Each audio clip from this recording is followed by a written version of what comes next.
एक बार की बात है कि राज्य की ओर से काली देवी की विशेष पूजा के उपलक्ष्य में एक बड़ा भारी उत्सव मनाया गया। इस समारोह में अभी बालक ही थे अद्वैताचार्य जी। उन्होंने देखा काली माई की भेंट के लिए सैकड़ों बकरे और भैंसों का बलिदान किया गया है। दूर दूर से काली माई के कीर्तन के लिए सुप्रसिद्ध कीर्तनकार बुलाए गए हैं। अद्वैताचार्य जी भी काली मंडप में बिना काली माई को प्रणाम किए जाकर बैठ गए। प्रणाम भी नहीं किया कि क्या ऐसी माई जो अपने बच्चों को खाती है और प्रसन्न होती है। तो महाराज दिव्य सिंह जी भी वहाँ बैठे हुए थे, जो इनके पिताजी को बहुत मानते थे। उनको बड़ा आश्चर्य हुआ कि इतने सभ्य परिवार का बालक इष्ट देवी को प्रणाम किए बिना बैठ गया। अपनी राजसभा के एक सुप्रतिष्ठित पंडित का पुत्र अधार्मिक व्यवहार, वो क्षुब्ध हो गए और कहने लगे, अद्वैताचार्य तुम देवी को बिना प्रणाम किए कैसे बैठ गए। इस पर अद्वैताचार्य जी रोष के साथ कड़क कर बोले, देवी है तो जगत जननी है, और जगत जननी है तो समस्त संतानें उसकी हैं। जो माता अपने पुत्रों को खाती वो माता नहीं, राक्षसी है। मैं ऐसी माता को प्रणाम नहीं करता। कुपुत्र हो जाए तो कुछ दब कुमाता न भवति। पुत्र कुपुत्र हो सकता है लेकिन माता को माता नहीं हो सकती। एक सच्चिदानंद भगवान ही पूजनीय और वंदनीय है। मैं इस हिंसा का विरोध करता हूँ। मैं नहीं प्रणाम करूंगा इस देवी को।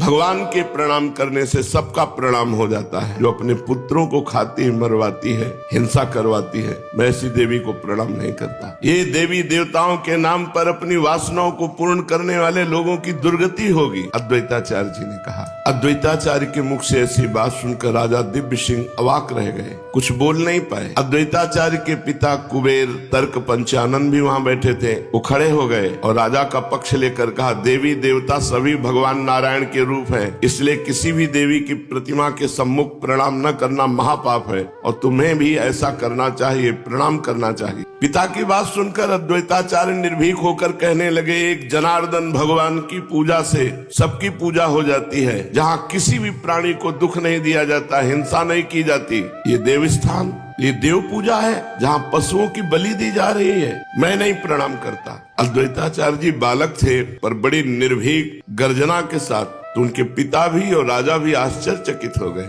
महाराज ने इनकी बुद्धि की प्रशंसा की। इस प्रकार अल्पावस्था में अपनी निर्भीकता, दयालुता, वैष्णव परायणता का परिचय दिया अद्वैताचार्य जी ने। जब अद्वैताचार्य की अवस्था 12-13 वर्ष की हुई तब पिता के समीप पढ़ने से इनकी तृप्ति नहीं हुई। उन दिनों इनके पिता लाउड में ही रहते थे। विद्याध्ययन के निमित्त शांतिपुर चले गए। समाचार मिलने पर इनके माता पिता भी इनके साथ शांतिपुर आ गए। यहाँ पर रहकर इन्होंने वेद, वेदांग, नव्य न्याय की विशेष शिक्षा प्राप्त की।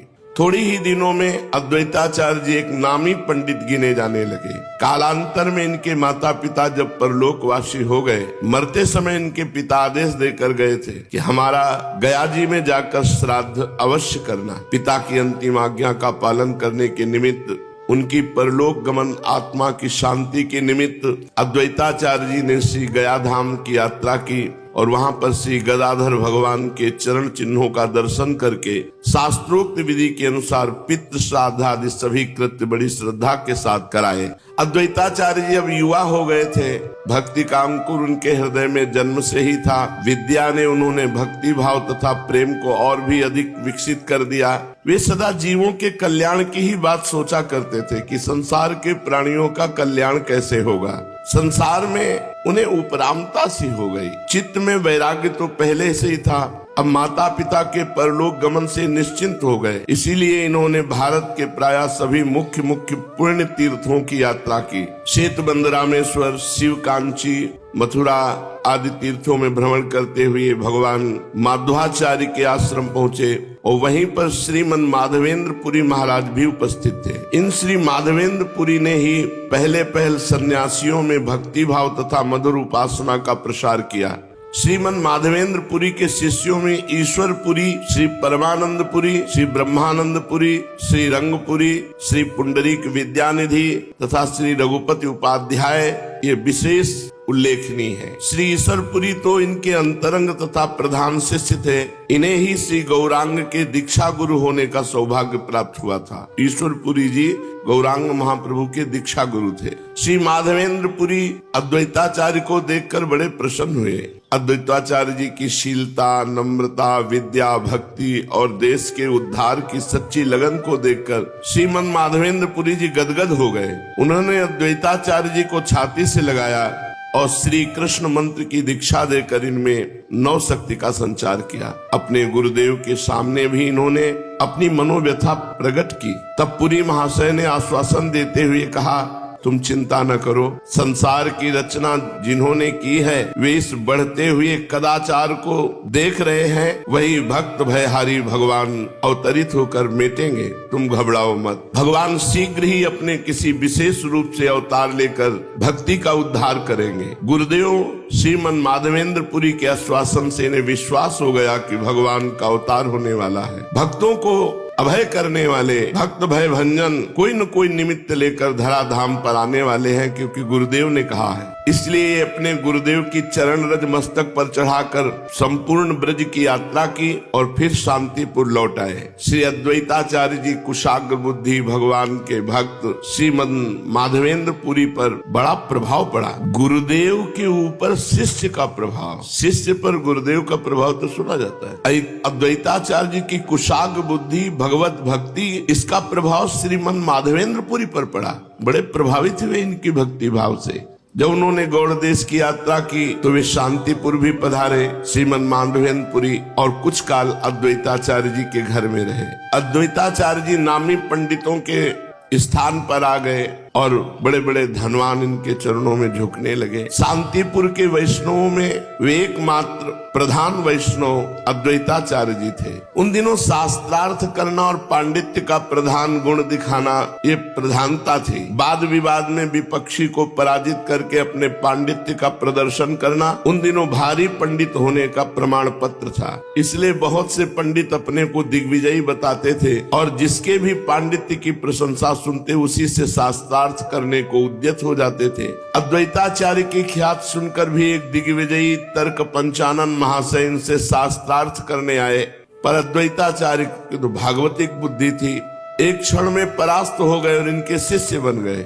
इसलिए अद्वैताचार्य की और भी पहले से अधिक ख्याति हो गई। इनके पिता के आश्रयदाता महाराज दिव्य सिंह जी भी इनकी प्रशंसा सुनकर इनके दर्शनों के लिए आए और उन्होंने इनका भक्ति भाव पूर्ण पांडित्य देखकर अपने सफेद बालों वाले सिर इनके चरणों पर रख दिए और गदगद कंठ से कहा, आपने अपने संपूर्ण कुल का उद्धार कर दिया, कृपा करके मुझे भी अपने चरणों की शरण दीजिए। बूढ़े राजा शाक्त होने पर भी इनके शिष्य बन गए और वैष्णव बन गए। वे बड़ी श्रद्धा रखते। अंत में उन्होंने राजकाज छोड़कर एकांत में अपना निवास स्थान बना लिया और कृष्ण कीर्तन करते करते शेष आयु का अंत किया। महाराज दिव्य सिंह अद्वैताचार्य जी की बाल लीलाओं का वो चिंतन करते थे। अद्वैताचार्य जी की बाल लीलाओं का गायन करते थे राजा दिव्य सिंह जी, और अद्वैताचार्य जी को गुरु बनाया। शाक्त होते हुए वैष्णव धर्म का पालन किया और अंत में भगवान को प्राप्त हुए। गुरुदेव श्री माधवेंद्र पुरी जी ने अद्वैताचार्य जी को कहा, तुम गृहस्थ बन जाओ। गुरुदेव की आज्ञा तुरंत सिरोधार्य करके इन्होंने नारायणपुर निवासी पंडित नरसिंह भादुड़ी की सीता और ठकुरानी नाम की 2 पुत्रियां थी, उन दोनों से विवाह किया और सुख पूर्वक गृहस्थ धर्म का पालन करने लगे। ये बड़े ही उदार, कोमल हृदय, कृष्ण कथा प्रिय थे। भेदभाव या संकीर्णता को ये कृष्ण भक्ति में बाधक समझते थे। उन्हीं दिनों परम भक्त हरिदास जी भी इनके पास आया करते थे। ये मुसलमान कुल के थे हरिदास जी, किंतु बड़े होनहार महान भक्त थे। इसलिए आचार्य ने इनके आगामी भक्ति भाव को देखकर अपने पास रख लिया। ये अनाथ थे, इनका कोई माता पिता नहीं था हरिदास जी का, और व्याकरण, गीता, भागवत ये सब पढ़ाया हरिदास जी को। हरिदास जी यवन कुल के थे पर बड़े ही समझदार और आचार्य को अपना माता पिता गुरु सब कुछ मानते। अपार श्रद्धा आचार्य चरणों में। आचार्य भी इन्हें पुत्र की तरह मानते और प्यार करते थे। हरिदास जी आचार्य के घर में ही भोजन करते थे। एक नामी पंडित होकर अद्वैताचार्य जी एक मुसलमान बालक को अपने घर में रखते हैं, इस बात से सभी पंडित तथा ब्राह्मण इनका विरोध करने लगे। किंतु इन्होंने उनकी कुछ भी परवाह न की। एक दिन किसी ब्राह्मण के यहाँ श्राद्ध के समय सबसे प्रथम आचार्य ने श्राद्धान्न हरिदास के ही हाथ में दिया। इसे कुपित होकर पंडितों ने बड़ा बुरा कहा। इन्होंने निर्भय होकर कह दिया कि हरिदास जी को भोजन कराने से करोड़ों ब्राह्मणों के भोजन कराने का फल मिलेगा। इनकी बात से सभी ब्राह्मण भौचक्के रह गए। इतने ज्ञान वृद्ध, वयो वृद्ध और ऐसी बातें। अच्छा, अद्वैताचार्य जी केवल कोरे पंडित ही नहीं थे, क्रियावान भक्त और विचारवान थे। शास्त्रों के पठन पाठन, सदा हरि कीर्तन, भगवत भक्ति, इसमें परायण रहते थे। उन दिनों अधिकांश पंडित पुस्तकों के कीड़े तथा शुष्क वाद विवाद करने वाले ही थे। शास्त्रों के अनुसार क्रियाएं करना तो वे जानते ही न थे। शास्त्रों में ऐसे पंडितों को मूढ़ कहा गया है। शास्त्रण्याधीत्यापि भवन्ति मूर्खा यस्तु क्रियावान पुरुषा स विद्वान सुचिंतितम चौषध मातुराणाम न नाम मात्रेण करोत्य रोगम। शास्त्र पढ़ने पर भी यदि उसके अनुसार आचरण न करे तो मनुष्य मूर्ख ही है। जैसे कैसे भी बढ़िया से बढ़िया औषध को मन से सोच लो, जब तक उसे घोट पीस कर व्यवहार में न लाओगे तब तक रोग नहीं जा सकता। इसी प्रकार शास्त्र कंठस्थ है पर आचरण अगर शास्त्र के अनुसार नहीं तो सब बेकार। उन दिनों पंडित भी ऐसे ही अधिक थे कि शास्त्र कंठस्थ है पर आचरण नहीं। अद्वैताचार्य की उनसे नहीं पटती थी, इसलिए अद्वैताचार्य जी ने एक अपनी नई पाठशाला खोल ली। उसमें दिन भर तो शास्त्रों को पढ़ाते थे और रात्रि में हरिदास जी आदि अंतरंग भक्तों के साथ कृष्ण कीर्तन करते थे। इनकी पाठशाला में विशेषकर भक्ति शास्त्रों की ही चर्चा होती, इसलिए आस्तिक और भगवत परायण भक्ति से युक्त पंडित गण इनके प्रति बड़ी ही श्रद्धा रखते थे। कहते हैं एक बार पंडित जगन्नाथ मिश्र के घर जाकर इन्होंने उन्हें पुत्रवान होने का आशीर्वाद दिया था। तभी विश्व रूप का जन्म हुआ और निमाई जब गर्भ में थे तब सची देवी ने एक बार इनके चरणों में भक्ति भाव से प्रणाम किया तो इन्होंने आशीर्वाद दिया, इस गर्भ से तुम्हारे अवतारी पुत्र उत्पन्न होगा। इस प्रकार सभी धार्मिक लोग बहुत सम्मान करते अद्वैताचार्य जी का। पंडित जगन्नाथ मिश्र से इनका बहुत अधिक स्नेह था। विश्व रूप को जगन्नाथ जी ने अद्वैताचार्य जी के हाथों में सौंप दिया था। अब विश्व रूप जी जो गौरांग महाप्रभु के बड़े भाई थे, बड़े मेधावी, गंभीर, होनहार, बड़े मनोयोग से अद्वैताचार्य जी उन्हें शास्त्रों के रहस्य को पढ़ाते। विश्वरूप एक बार जिस श्लोक को पढ़ लेते दोबारा उन्हें पूछने की आवश्यकता नहीं होती। बड़ी असाधारण बुद्धि। और आचार्य अद्वैताचार्य की पाठशाला में प्राय ऐसे ही विद्यार्थी पढ़ते। भक्तित्व और सद्ज्ञान वर्धनकारी ये पाठशाला थी अद्वैताचार्य जी की। केवल जीविका चलाने के लिए नहीं, पाठशाला में भक्ति तत्व को बहुत गहराई से समझाते। और विश्वरूप जी की नवीन अवस्था, पवित्र बुद्धि तो एकदम डूब गए।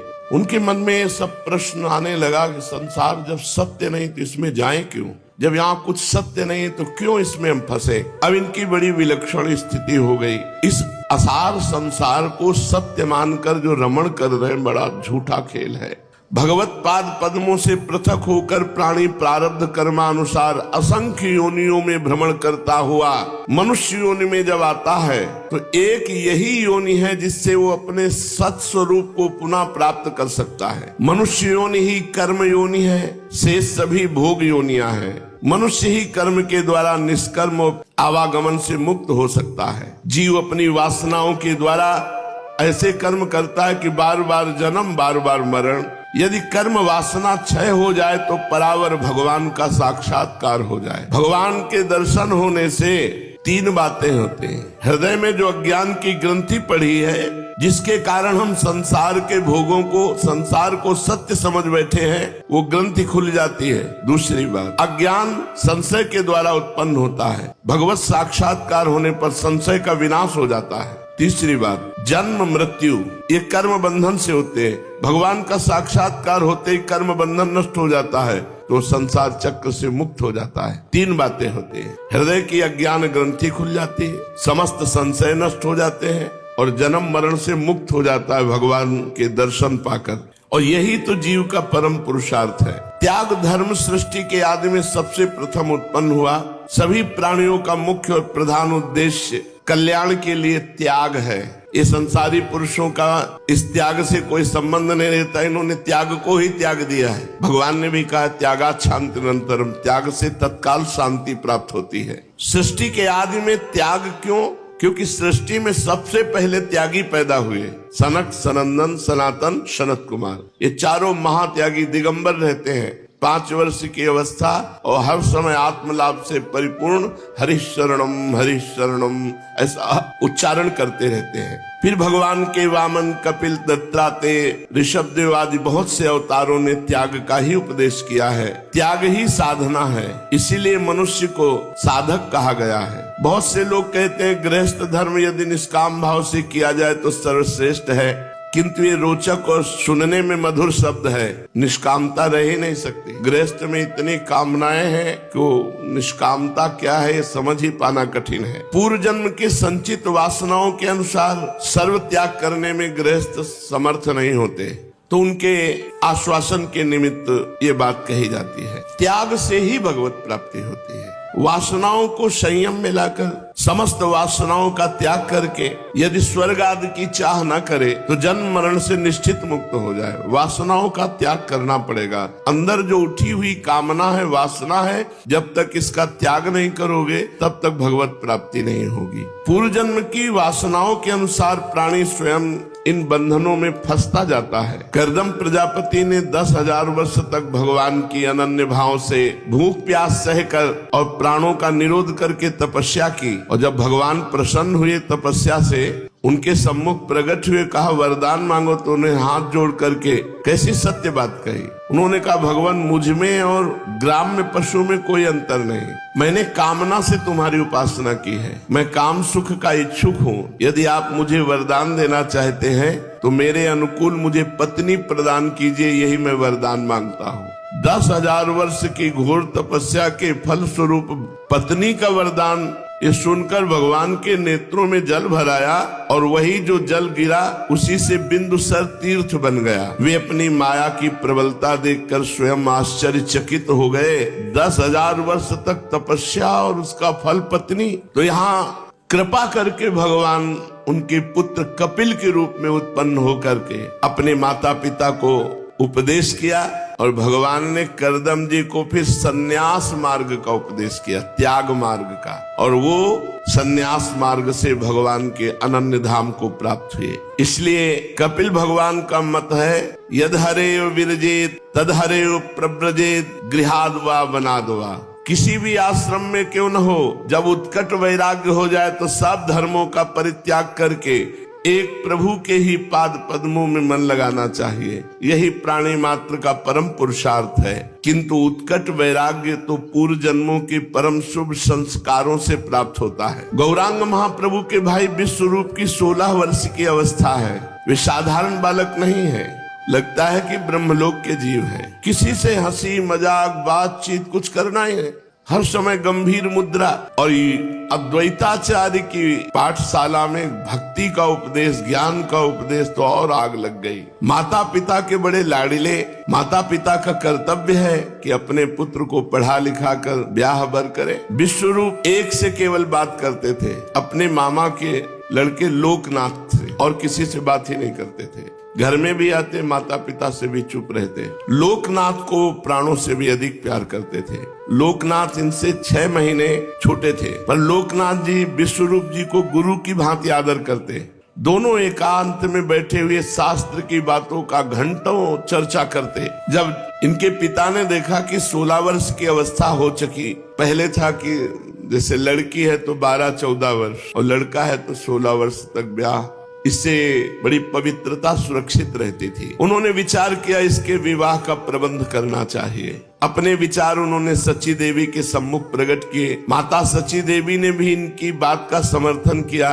अब ये माता पिता विश्वरूप के अनुरूप कन्या की खोज करने लगे, और इधर विश्वरूप में घोर वैराग्य जागृत होने लगा। ये संसार नाशवान, अब इसमें रमना नहीं। वैसे 15-16 वर्ष की अवस्था में एक उन्माद आता है जवानी का, लेकिन ये तो बिल्कुल अलग। चित्त प्यारे के मिलन के लिए इनका तड़प रहा था। एक मीठी मीठी वेदना इनके हृदय में था कि मैं भगवान के लिए सर्वस्व न्योछावर करके कष्ट पूर्वक भजन करूं। और माता पिता के मन में चल रहा है कि अनुरूप दुल्हन ला करके ब्याह करूं, और इसलिए विशेष तत्परता की कि बहुत गंभीर रहता, कहीं वैराग्य का मार्ग न ले ले।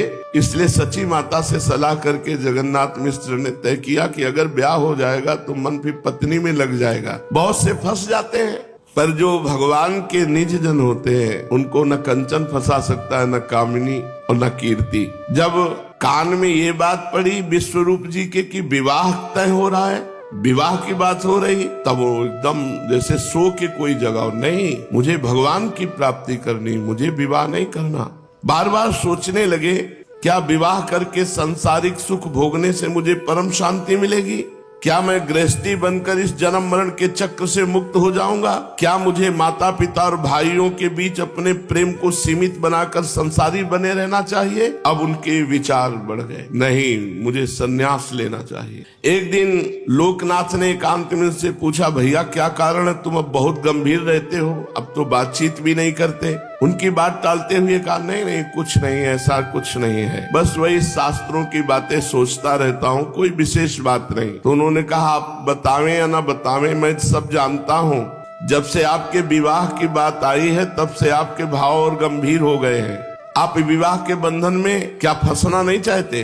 क्या सर्वस्व त्याग करना चाहते हैं? किंतु मैं आपके चरणों में यही प्रार्थना करता हूं कि अगर त्याग भी करना तो मेरा मत करना, मुझे बताना, मैं आपके साथ भाग चलूंगा। यही मेरी अंतिम प्रार्थना है। विश्वरूप ने गाढ़ आलिंगन करते हुए कहा, भैया तुम कैसी बात कर रहे हो, ऐसा कुछ नहीं है, ऐसा कुछ होगा तो तुम्हारी सम्मति जरूर लेंगे। तुम तो मेरे प्राण हो, भला तुम्हें छोड़कर मैं कैसे जा सकता हूँ। दोनों अपने अपने घर को चले गए। विश्वरूप जी घर में नहीं रहते थे, बस जहाँ समय मिला विद्यालय, विद्यालय से गंगा किनारे एकांत बैठकर भगवत चिंतन।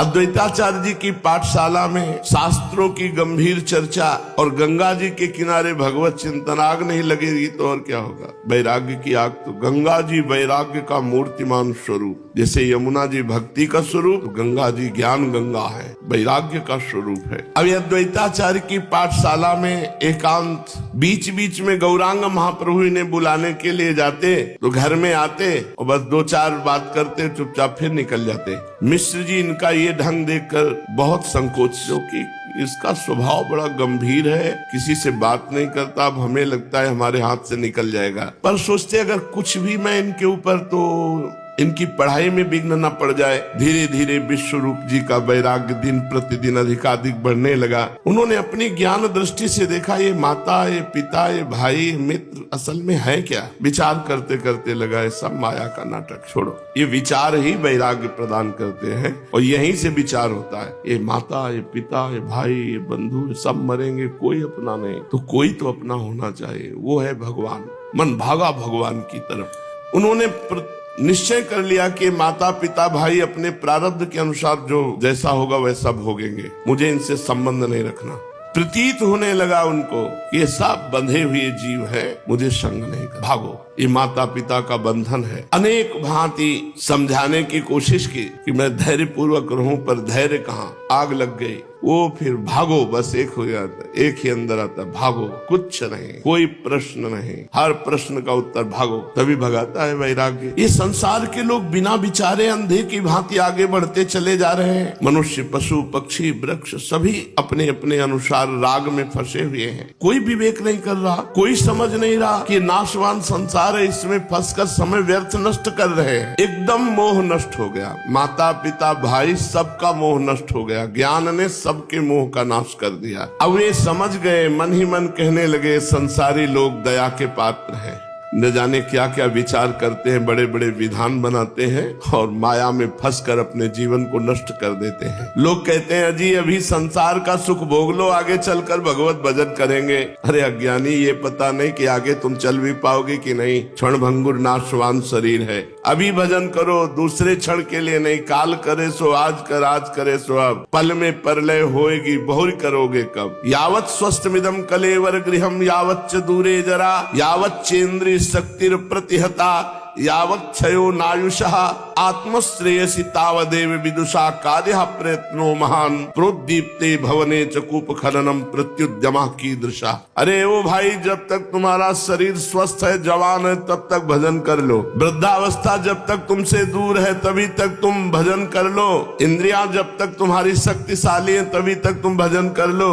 नहीं, जहां वृद्धावस्था आई, बुढ़ापा और इंद्रियां शिथिल भई, सारा का सारा मन शरीर में लगा रहता है, भजन में नहीं। अभी उपाय कर लो, नहीं जैसे आग लगने पर कुआं खोदना मूर्खता होगी, ऐसे वृद्धावस्था और रोग आ जाने पर भजन की बात करना मूर्खता होगी, फिर भजन नहीं होता। बंधन का हेतु ममत्व है, ममत्व का संबंध मन से है, और जिसने मन से ममत्व को निकाल दिया वो तो नित्य मुक्त ही है। उसके लिए न कोई अपना है न पराया, वो तो अनेक रूपों में एक ही आत्मा को चारों ओर देखता है। फिर वो संकुचित सीमा में अपने को आबद्ध नहीं रख सकता। विश्वरूप ने निश्चय कर लिया कि मुझे भागना है, गृह त्याग करना है, अब नहीं रहना घर में। ये बड़ा कर्कश है वैराग्य। किसी के विषय में नहीं सोचता कि उसके हृदय में क्या होगा। अपने हृदय में जो आया सो ठान लिया। जहाँ पर माता पिता ही मुझे अपना समझते हैं, जहाँ नित्य प्रति भांति भांति के संसारी प्रलोभनों के आने की संभावना है, ऐसी जगह मुझे अधिक ठहरना नहीं चाहिए। विवाह की बातचीत होने पर तो आग लग गई वैराग्य को। अब नहीं, अगर अब रुके तो फंस जाओगे। ऐसा निश्चय कर लेने पर एक दिन इन्होंने अपनी माता को एक पुस्तक देते हुए कहा, माँ ये पुस्तक निमाई के लिए है, जब ये बड़ा हो तो इस पुस्तक को उसे दे देना, भूल मत जाना। माता ने सरलता के साथ उत्तर दिया, तू कहीं जा रहा है क्या? मैं भूल जाऊं तो तू अपने हाथ से दे देना। कोई तू जा रहा है कहीं? तू भी तो अब पंडित बन गया है, निमाई तुझसे ही पढ़ा करेगा। विश्वरूप जी अपने मानसिक भाव को छिपाते हुए कहा, हाँ ठीक है, मैं राह तो दे ही दूंगा, किंतु तू भी इस बात को ध्यान रखना। भूली भाली माता को क्या पता कि मेरा विश्वरूप अब 2-4 दिन का मेहमान है। 2-4 दिन के बाद इसकी मनमोहिनी सूरत हम लोगों को कभी देखने को न मिल सकेगी। माता अपने काम धंधे में लग गई। जाड़े का समय है, खूब कड़ाके का जाड़ा पड़ रहा है। सभी प्राणी जाड़े के मारे गुड़ी मुड़ी रात्रि में सो रहे हैं। चारों ओर शांति ही शांति, कहीं भी कोलाहल नहीं सुनाई पड़ रहा, सर्वत्र स्तब्धता छाई है। ऐसे समय विश्वरूप जी जाग रहे हैं। जब संसार सो रहा है तो वो जग रहे हैं। बस उहापोह, एक बार घर वालों की तरफ दृष्टि जाती, एक तरफ भगवान की तरफ दृष्टि जाती। ये ऐसा ही होता है, बड़ा बल देते हैं भगवान, बड़ा बल देते हैं। देखो उस अवस्था में क्या कोई बलवान हो सकता है? 13 वर्ष की अवस्था या 16 वर्ष की अवस्था, ये तो बड़ी कोमल अवस्थाएं होती, माता पिता के अधीन अवस्थाएं होती।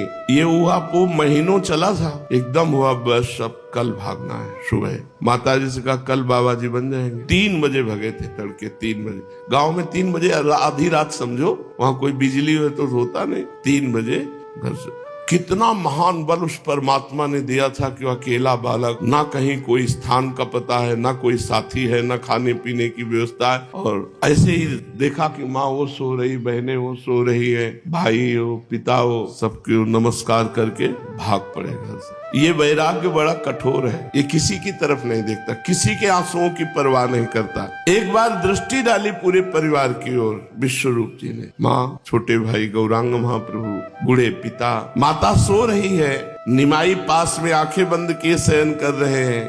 दूसरी ओर वयोवृद्ध उनके पिता रजाई ओढ़े खाट पर सो रहे हैं। विश्वरूप जी ने खूब ध्यान से पिता की ओर देखा। सिर के बाल पके हुए, मुंह पर झुर्रियां पड़ी हुई, हमेशा गृहस्थी की चिंता करते करते उसका स्वभाव चिंतामय बन गया। सोते समय भी ऐसा लगता है मानो गहरी चिंता में डूबे हुए हैं। और निर्धन वृद्ध के चेहरे की ओर देखकर एक बार तो उन्होंने सोचा कि मैं ही कमाने वाला जवान अब तैयार हो रहा था, क्या मुझे रुकना चाहिए इनके लिए? मन में आया, क्या इनके लिए रुकना चाहिए? वृद्ध पिता, वृद्ध माता, छोटा भाई, कोई है नहीं कमाने वाला। एक बार मन विचलित हुआ। उनके मन में आया कि पिता वृद्ध है, आजीविका का कोई निश्चित प्रबंध नहीं, और निमाई अभी निरा बालक है, घर का काम कैसे चलेगा? किंतु थोड़ी देर बाद फिर सोचा, अरे क्या सोच रहा है? विश्व की रचना करने वाला भगवान सृष्टि का, चराचर जगत का जैसे पालन करता है वैसे इनका भी पालन करेगा। सभी के भरण पोषण का पहले से ही प्रबंध परमात्मा ने कर दिया है। उसको कर्ता न मानकर मैं अपने में कर्तापन का आरोप क्यों कर रहा हूँ? वृत्ति तो सबकी वही चलाता है, जीविका तो भगवान ही चलाता है, मनुष्य तो निमित्त मात्र है, विश्वम्भर भगवान सबका पालन करता है। मुझे अपने सत्संकल्प से विचलित नहीं होना चाहिए, बस चल दिए। सोती हुई माता को मन ही मन प्रणाम किया, छोटे भाई को निमाई को एक बार प्रेम पूर्वक देखा और निकल पड़े घर। कितना आनंद होता है उस समय जब निकलता है कोई वैराग्य पूर्वक। संसार के किसी दुख से पीड़ित होकर घर छोड़ना एक अलग बात है, भगवान के लिए ऐसे जैसे जन्म जन्म की जेल तोड़ करके कोई भाग रहा हो, ऐसे ही एक छोटी सी पीतल की लोटा था और एक चटाई थी और एक गीता, छोटी गुटका गीता का, वो भाग पड़े जैसे घर से कैसे भगवान मिलेंगे। वो प्रणाम करने योग्य भाव होता है उस समय जब कोई अपने संपूर्ण प्रियजनों का त्याग करके भगवान के लिए चलता है। निकल पड़े घर से। पहले से बता दिया था लोकनाथ जी से, तो गंगा किनारे मिले, दोनों एक दूसरे को देखे प्रसन्न हुए। उन्हें अब ये चिंता हुई कि रात्रि में गंगा पार किस प्रकार कर सकते हैं। बहुत ठंडी का समय था, प्रातः काल होने वाला था, तो कहीं शीघ्र प्रातः काल में कोई गंगा स्नान करने ना आ जाए और हमें कहीं पहचान न ले, इसलिए गंगा पार जाना ही चाहिए इसी समय। और नाव मिलना असंभव था। दोनों ही युवक निर्भीक, जीवन का मोह तो उन्हें था ही नहीं। मनुष्य इस जीवन की रक्षा के लिए साहस के काम करने से डरा करता है, और जिसने जीवन की उपेक्षा कर दी है, जिसने अपने शीश को उतार कर हथेली पर रख लिया है, वो डरा नहीं करता। 15 किलोमीटर सुबह पैदल भागते हुए 15 किलोमीटर के बाद एक नंदेश्वर महादेव है, जो वहां जंगल में भगवान शंकर का मंदिर देखा, तब वहां सांस पे सांस आई कि काफी दूर आ गए, जल्दी पकड़े नहीं जाएंगे। बड़ा एक अजीब आनंद वैराग्य का होता है। असंभव शब्द वैरागियों के कोष में नहीं होता। जो शरीर संसार से वैराग्य ले, असंभव नहीं। बिना शंका के कूद पड़े गंगा जी में विश्वरूप जी और लोकनाथ जी। मानो इस संसार की दावाग्नि से निकलकर जगत जननी माँ गंगा की सुशीतल गोद में शांति के लिए सदा प्रवेश कर गए। तैरना जानते ही है, जिस पास में नदी होती तो तैरना बच्चे सीख जाते हैं। ये तो गंगा जी थी, युवक थे, तैरने में प्रवीण थे, सामान कुछ पास था नहीं, इसलिए तैर करके निर्विघ्न गंगा पार हो गए।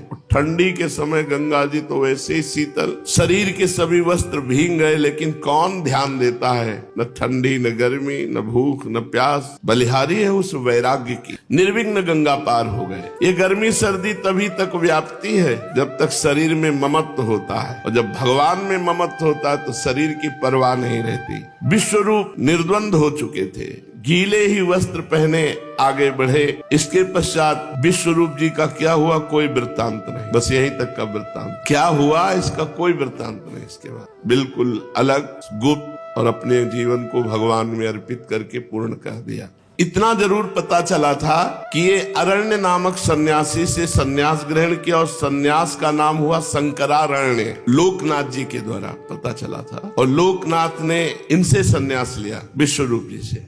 बड़ा निष्ठा का भाव था, इसीलिए पता चल पाया कि वो सन्यास ले लिए थे। ज्यादा दिन नहीं टिके विश्वरूप, 2 वर्ष।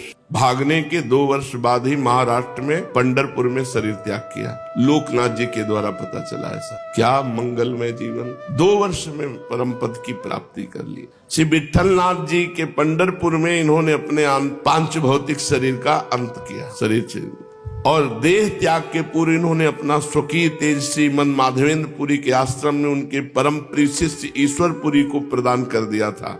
उन्हीं से वो तेज नित्यानंद के पास आया, इसीलिए नित्यानंद को बलराम का अवतार मानते हैं। प्रातः काल हुआ, मिश्र जी ने देखा विश्वरूप सैया पर नहीं है। इतने सवेरे कहाँ उठकर गया होगा, एकदम शंका व्याप्त हो गई। पहले तो जाके सैया के समीप ढूंढा, फिर सोचा शायद गंगा स्नान करने चला गया हो, लेकिन देखा जलपात्र धोती ज्यों की त्यों रखी है। थोड़ी देर तक चुप रहे, फिर नहीं रहा गया। सची देवी को जगाया, सची देवी तो घबरा गई। फिर निमाई भी उठ बैठे। सची देवी ने उनके जो पिता नीलांबर चक्रवर्ती बेल पोखरा में थे वहां पूछवाया, देखो वहां तो नहीं गया अपने नाना के यहाँ, लोकनाथ के पास चला गया होगा। मिश्री जी जल्दी चक्रवर्ती महाशय के घर आए, वहां पूछा तो बोले लोकनाथ ही नहीं है, क्योंकि दोनों साथ भाग गए थे। सभी समझ गए, दोनों परिवार शोक समुद्र में डूब गए। सची देवी दौड़ी दौड़ी अद्वैताचार्य जी के यहाँ गई, वहां भी विश्वरूप का पता नहीं। क्षण भर में बात फैल गई कि विश्वरूप कहीं भाग गए हैं घर छोड़कर। चारों ओर मिश्र जी के स्नेही उनके घर आने लगे, लोगों की भीड़ लग गई।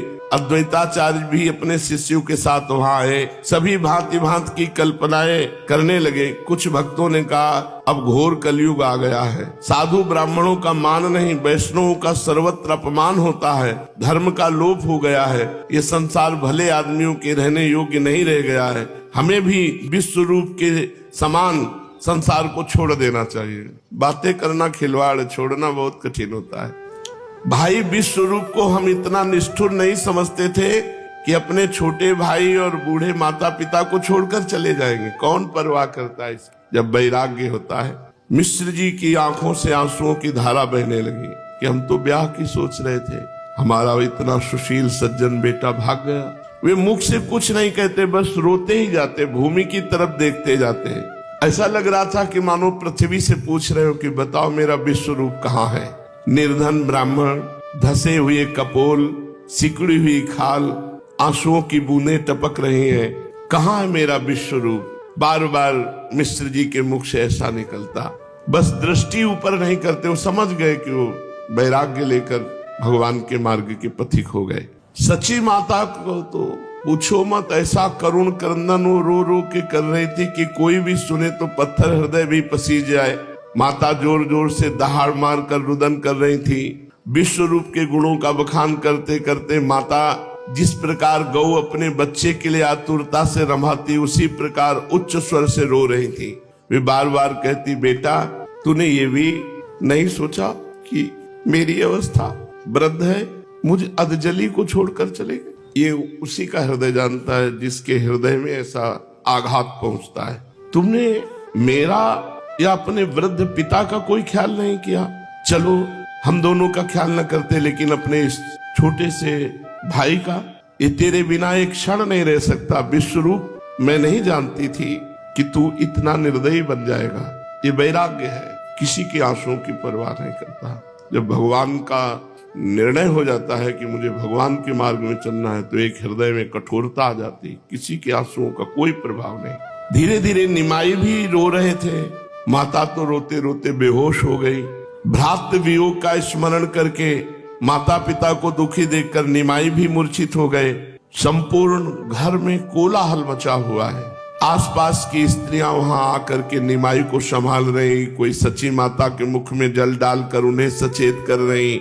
सची माता को समझा रहे, अब रोने से क्या होगा, धैर्य धारण करो, तुम्हारे पुत्र ने कोई बुरा काम तो किया नहीं, तुम्हारी सैकड़ों पीढ़ियों को उसने तार दिया। धन्य है ऐसे महापुरुष जिनके गर्भ से प्रकट हो भगवान के प्रति सर्वस्व त्याग और वैराग्य पूर्वक जीवन। ये तो अहो भाग्य, ये तो संसार में कहाँ है, तो भगवान ही विशेष कृपा जब करते हैं तब ऐसे संतान, ऐसे पुत्र होते हैं। अब देखो तुम निमाई को देखकर धैर्य धारण करो। ये पता नहीं कि उनसे ज्यादा तो ये निकलेंगे। देखो भक्तों के माता पिता को कितना रोना पड़ता है। ये तो उन्हीं का हृदय जानता, माँ का हृदय जानता, दूसरे का हृदय नहीं जानता। माँ के हृदय में जो पुत्र के प्रति स्नेह होता है, उतना पिता के भी हृदय में नहीं होता, क्योंकि पर वो वैराग्य की बलिहारी, वो किसी के आंसुओं की कोई परवाह नहीं करता। तुम निमाई को देखकर धैर्य धारण करो। देखो तुम लोगों के रुदन करने से ये भी रो रहा है, ख्याल करो, तुम रोना बंद करो। सची माता ने कुछ कुछ धैर्य धारण किया। निमाई को भी धीरे धीरे चेतना आई।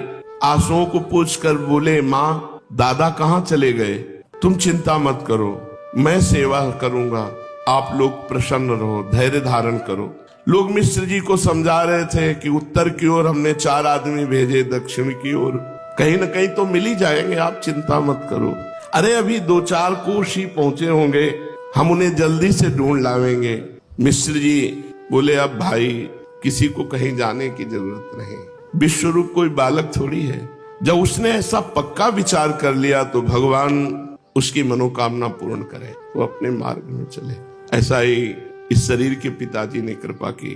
खोजते हुए सबसे पहले बड़े भ्राता आए, जहाँ मंदिर में थे, तो उनको जो देखा तो कठोरता एकदम भरी हुई थी। उनका चलो घर चलो, यहाँ क्या कर रहे हो, आप जाइए। अरे उनका देखो व्यर्थ की वार्ता नहीं, ये मोह का जाल मत बिछा, चलो। बोले वहां जो संत थे उनसे कहा जाने मत देना, अभी हम पिताजी को भेजते हैं। पिताजी बहुत कट्टर स्वभाव के से थे। देर न लगी, 2 घंटे में उपस्थित हो गए वो साइकिल से।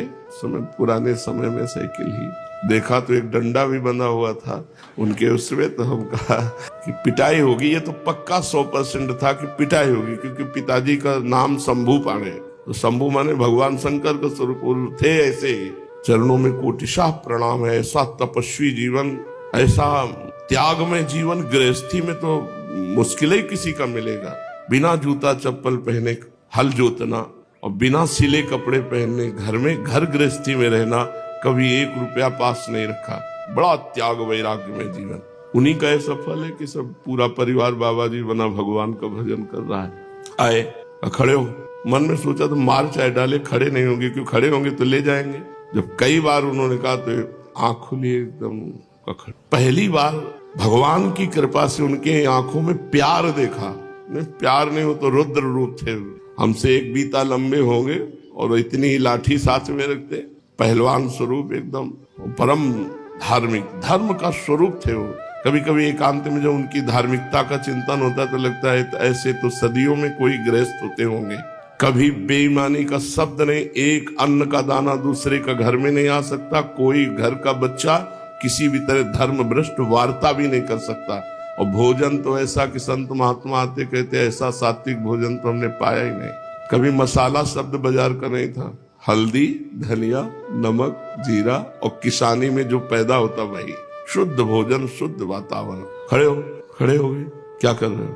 उनका भजन करेंगे। क्यों भागे, क्यों, कोई परेशानी? तो उस समय तो हम रोने लगे तो उनका रोते क्यों हो? तो उनका आपसे सच्ची कहते हैं, अब चाहे मार डालो घर नहीं जाएंगे और हम भगवान को प्राप्त। वो जो प्रथम वैराग्य होता है वो भगवान के द्वारा दिया होता है। बस उन्होंने हृदय से ऐसे लगाया और कहा जाओ। वो राम राम देते, वह राम राम राम ऐसे छाती से लगा। हम तुम्हारे मार्ग में बाधा नहीं, जाओ। लेकिन ऐसे नहीं, शास्त्रीय पद्धति से चलो। एक आशीर्वाद दिया, कहा अगर तुम धर्म से चलोगे तो ऊषर में भी बैठोगे तो तुम्हारे ऊपर फूलों की वर्षा होगी। जाओ, तुम्हारा मार्ग कभी बाधा न पड़े, पर एक ध्यान रखना, कभी जन्मभूमि की तरफ मुड़कर भी मत देखना। जाओ बस। वो संत थे, कुछ वर्ष वृंदावन भी रहे हैं। वो आशीर्वाद उनका, कभी सतमार्ग में उन्होंने बाधा नहीं दी। और उनके आशीर्वाद से कभी हमको एक बार भी स्मरण नहीं हुआ कि हमें घर जाना है। बहुत कष्ट सह लिया, बहुत भूखे रह गए। एक बार तो चलते हैं, 2-4 दिन रुकते हैं, फिर भागते हैं वहां से। कभी ऐसा नहीं। जिस दिन से भागे उस दिन से कभी अपने जन्मभूमि की रसोई का भोजन नहीं पाया होगा, कभी जन्मभूमि में शयन नहीं किया होगा। दोबारा कभी जन्मभूमि में जब से गंगा के तट पर उतरे वैराग्य पूर्वक, फिर कभी। तो ये माता पिता का जो अंदर का हृदय होता है वो भले मोह युक्त हो जाए, लेकिन जब उनको वास्तविक पता होता है कि भगवान का मार्ग कैसा, तो वो आशीर्वाद ही देते हैं, जाओ भगवान के मार्ग में आगे बढ़ो। अगर वो धर्म का ज्ञान रखते हैं तो यहाँ भी मिश्र जी ने यही कहा कि भगवान उसके मार्ग को निष्कंटक रखे। वो कोई बालक नहीं है, जब विवेक पूर्वक चला है। बस समस्या ये होती कि अपने लोग चलते वैराग्य से हैं और फंस जाते राग में हैं। कोई महापुरुष बिरला होता है जो वैराग्य से चला और वैसे ही राग उसका नष्ट होते हुए वो परमात्मा को प्राप्त हो जाए। पिता के ऐसे साहसपूर्ण वचनों को सुनकर सभी को बड़ा आनंद हुआ। सभी इसी संबंध की बातें करते हुए घर लौट आए। अब थोड़ी थोड़ी देर लोग बात करते हैं, इसके बाद चले जाते हैं। बीतता तो माता पिता के है। अब अपने हृदय के सर्वगुण संपन्न पुत्र का वियोग, गहरा घाव इतना पड़ा पिता के हृदय में कि वो जीवित नहीं रहे।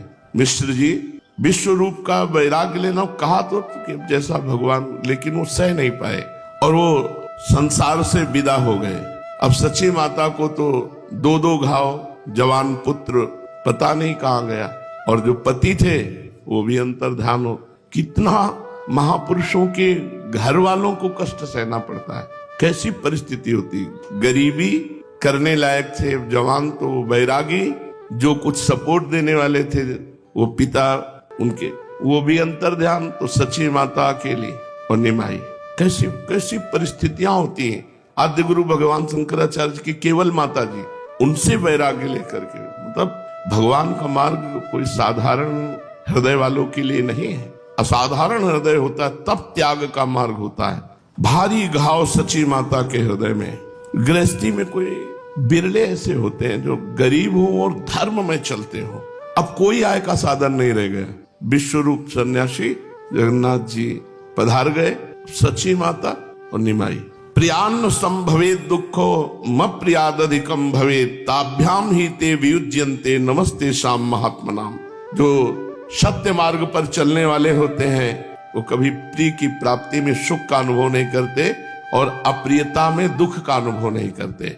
अब पुत्र स्नेह में संसार में कितनी विलक्षणता है। माता पिता का ममत्व पराकाष्ठा पर पहुंच जाता है। उस समय कर्तव्य के ज्ञान को खो बैठते हैं। बड़े बड़े पंडित भी, ज्ञानी भी पुत्र स्नेह के कारण अपने कर्तव्य से च्युत हो जाते हैं। अरे बहुत बड़ा ये मोह का बंधन कोई छोटा बंधन है। सैमसी में जब गुरु जी के पास थे तो जब से भगे थे, तो पहली बार जब माता जी आई तो लगा कि अब इन माता जी से बढ़कर हमें कहीं प्यार नहीं था। बस जितना अम्मा कहते थे बस इस शब्द से प्यार था। और माता जी से ही वैराग्य हुआ कि जब ये मर जाएंगे तो हम जिएंगे कैसे। तब लगा एकमात्र भगवान है। अब जब सुना कि माता जी आ रहे हैं तो घबरा गए, भागकर पहले मंदिर में गए और भगवान से प्रार्थना की कि मुझे बल देना कि मैं माता जी से बात कर लूं, क्योंकि आंसुओं से बात नहीं होती। जब माता जी आंसुओं से बात करेंगे तो पत्थर थोड़ी हृदय। तो एकदम भगवान ने बल दिया। बहुत एकदम जैसे बन ठन के बैठा जाए, ऐसे ये बोलना है, ऐसे ऐसे सोचना है, एकदम बैठ गए। जो ये आई सो साष्टांग दंडवत। तो उनका तो स्वभाव और माँ का सबका ऐसा होता है, गले लिपट कर रोना, बैठिए बैठिए। बहुत गंभीर उस समय उनका बैठे। तो उनका देखो हमको कोई उपदेश तो देना नहीं। माता जी के पहले शब्द थे, क्योंकि पंडित के घर जन्मे थे तो पता था, सब उनको पता है। उनका देखो पहले हमें उपदेश देना नहीं, हमारी बात सुन लो, फिर जो तुम कहोगे हम बात माने, घर चलो। जीवन भर भजन करना जब तक हम जीवित रहें, इसके बाद तुम वैराग्य ले लेना। हमारे आंखों के सामने तुम भजन करते रहोगे ना, समय से भोजन हम देंगे, कोई काम नहीं, बस भजन। भगवान ने सामर्थ्य दी जिस बात से उनके मोह को मतलब काट करके, अरे पूरा जीवन हो गया, पूरा जीवन लड़ते हो गया। आप क्या समझते हो, अब भी क्या समझते हो, पूरे जीवन लड़ाई चल रही है। अब चल रही किडनी की लड़ाई, वो उठने नहीं दे रही, ये कष्ट वो कष्ट, पूरा जीवन कष्ट में। जब सामर्थ्य थी तो सेवा नहीं थी, जब सेवा है तो सामर्थ्य। बड़ा विचित्र भगवान का। मान लो इतनी सेवा दिए, दोनों किडनी ठीक होती तो सुबह शाम दोनों समय सत्संग चलता रहता।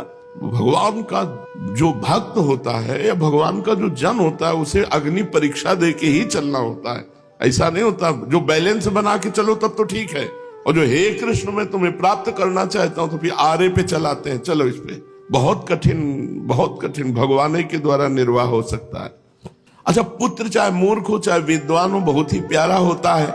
जगन्नाथ मिश्र जी स्वयं अच्छे विद्वान कुलीन ब्राह्मण विद्या के महत्व को जानते थे, सर्वगुण संपन्न। हमारा तो बंद करने का मन नहीं होता। अब ऐसे महापुरुषों के चरित्रों में चलो। श्री राधा वल्लभ लाल की